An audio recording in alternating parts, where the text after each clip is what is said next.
Let's talk about money. Men and women have been concerned about money since the first coin was fashioned in Asia Minor about 700 BC. You might say that money's like good health in that we're concerned about it to the extent that we don't have it. The purpose of this message is to get down to basics, to clear the air surrounding the entire subject of money. To do this, I'm going to have to get absolutely elementary, and while you may already know most of the things I'm going to say, I think it's important that we remind ourselves just exactly what money is, how much of it is enough, and how to earn the amount of money you need to live the way you want to live, now and in the important future years. To begin, let's get rid of the old myth once and for all that money is bad or unimportant. It is not bad, and it is important, vitally important. It's just as important as the food and clothes it buys, the shelter it affords, the education it provides, and the doctor's bills it pays. Money is important to any person living in a civilized society. To argue and split hairs to the effect that it's not as important as other things is absurd. Nothing will take the place of money in the area in which money works. That's all there is to it. What is money? Money is the harvest of our production.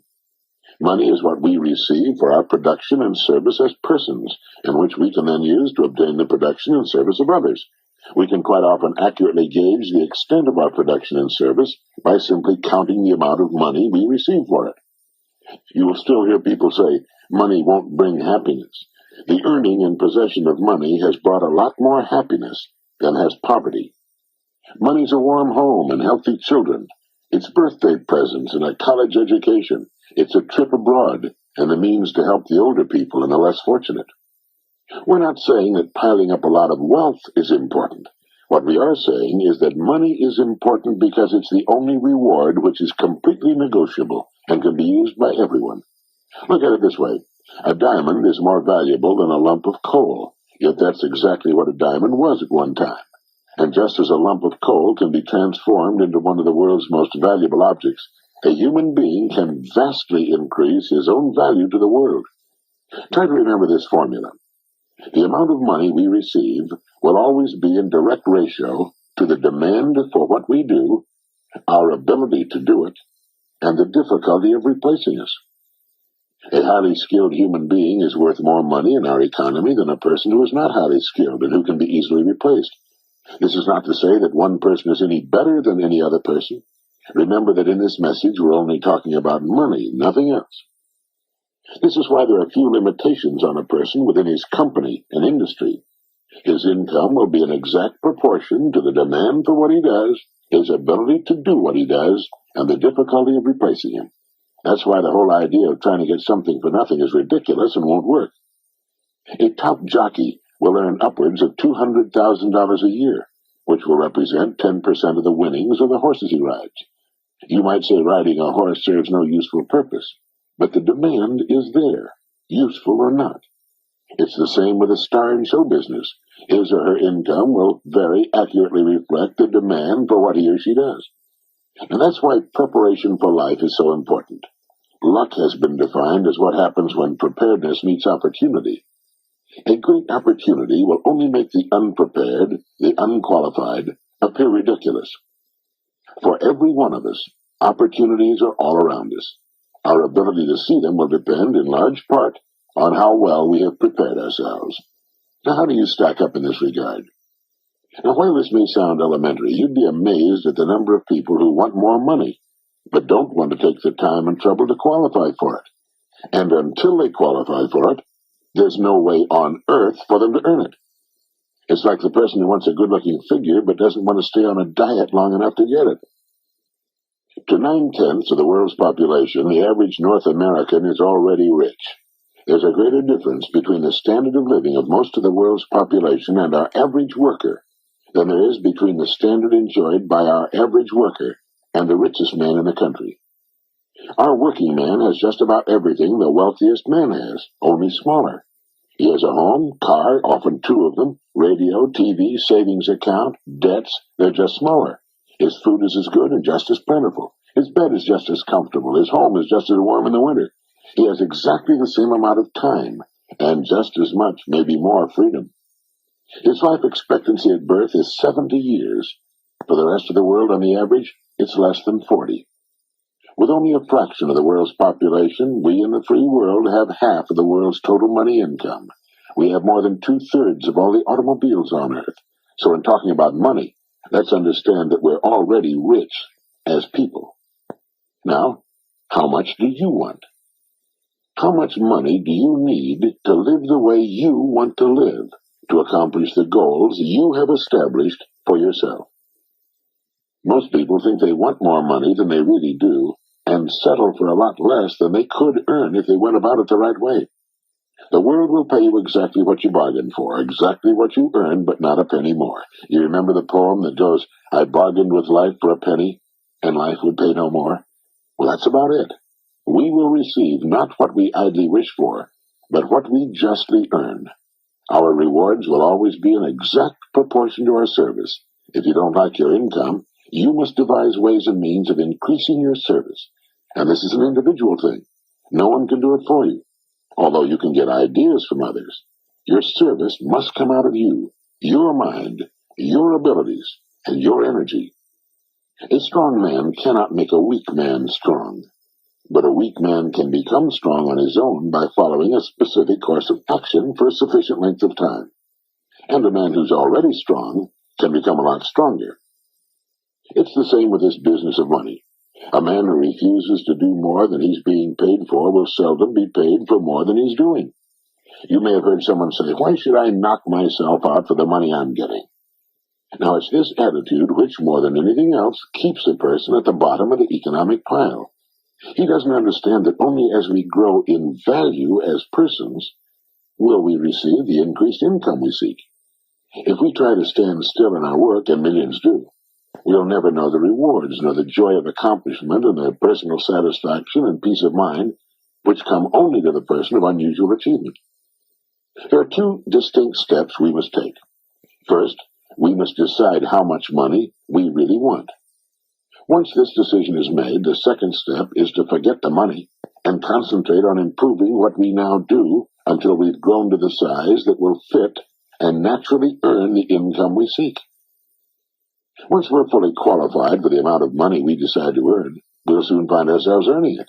And we'll also discover that with our new powers and abilities, it's no more difficult, perhaps even less difficult, than what we're now doing for the money we're now earning. Now ask yourself, how much money am I perfectly willing to earn, realizing that the amount I earn will be in exact proportion to my skills, the demand for what I do, and the difficulty of replacing me? There are really three amounts of money every person should decide upon. One, the yearly income he wants to earn now or in the near future. Two, the amount of money he wants to have in a savings and or investment account. And three, the amount of money he wants as retirement income, whether he ever retires from active work or not. I'll say that most people make a very serious mistake. They never decide on any one of these three amounts of money. If you will decide on these three amounts, and if you will write them on a card to carry with you or put someplace where you can review it from time to time, you will automatically have placed yourself in the top 5% of the people.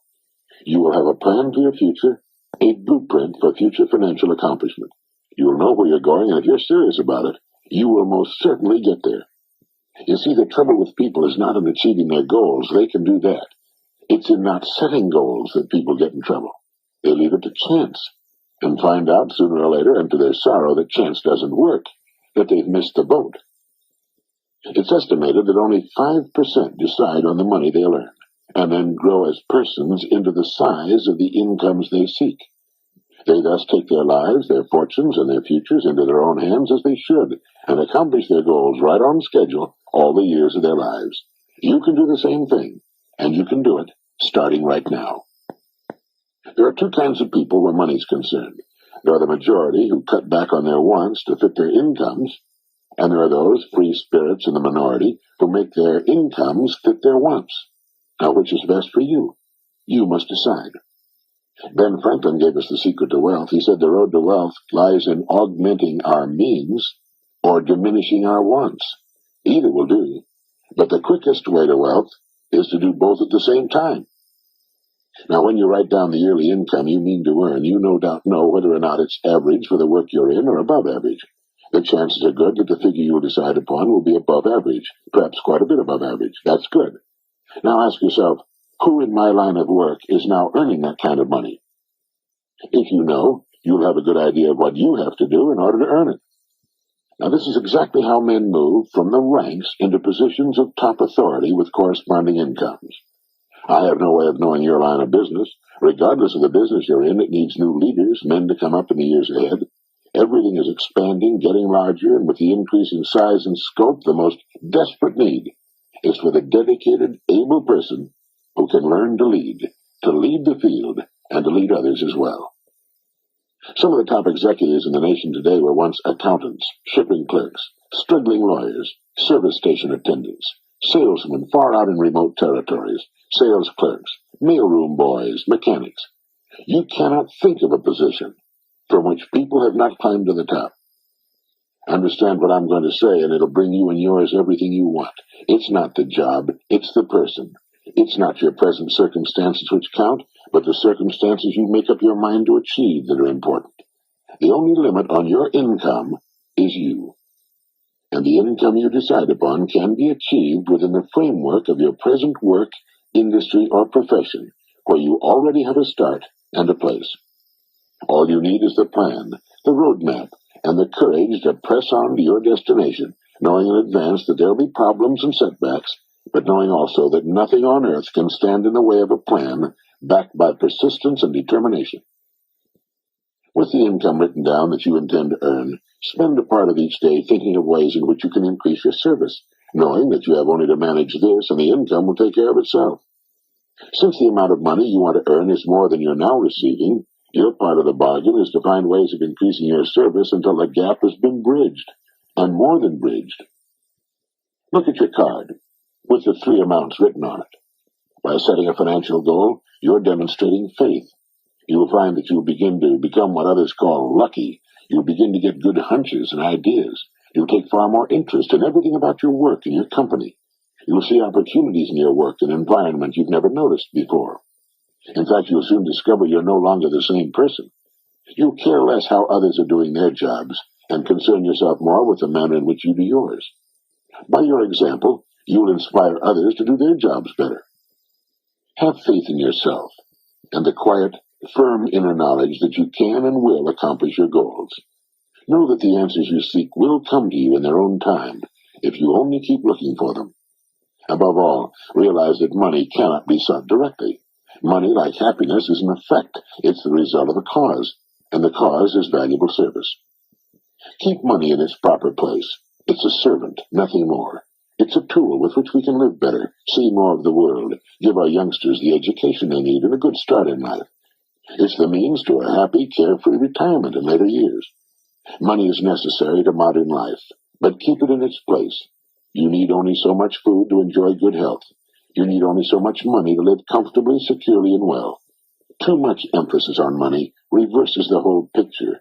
You then become the servant, and the money becomes the master.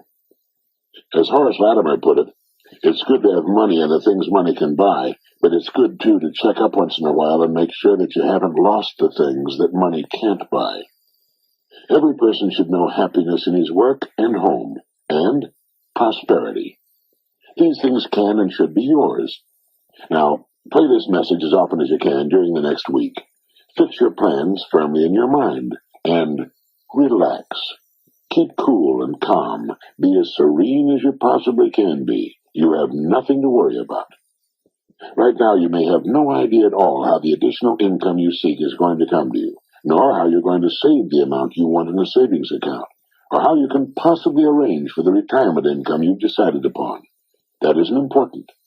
Remember that the only really important thing is that you know what you want. If you do, you must become what you think about. Be realistic about your financial goals, for as you reach them, you can then set higher goals. Trying to jump too far too soon can often result in confusion, tenseness, and worry. Take your growth in sensible, logical steps, remembering that the big thing is that you know what you want, and that you realize your rewards will match your service. That is, that you must devise ways and means of actually becoming the person who is worth the amount of money you have established for yourself. A person may be worth more than he's getting for a while, but the two will match up. They have to. In fact, unless a person is worth more than he's now receiving, he cannot move ahead. He's receiving all he's worth. It all gets back to the great law that controls everything in the universe, cause and effect. The cause must precede the effect, or the effect cannot occur. This is why people who try to get something for nothing are only fooling themselves and earning the disillusionment and frustration they must one day reap. You can have what you want. You need only make up your mind.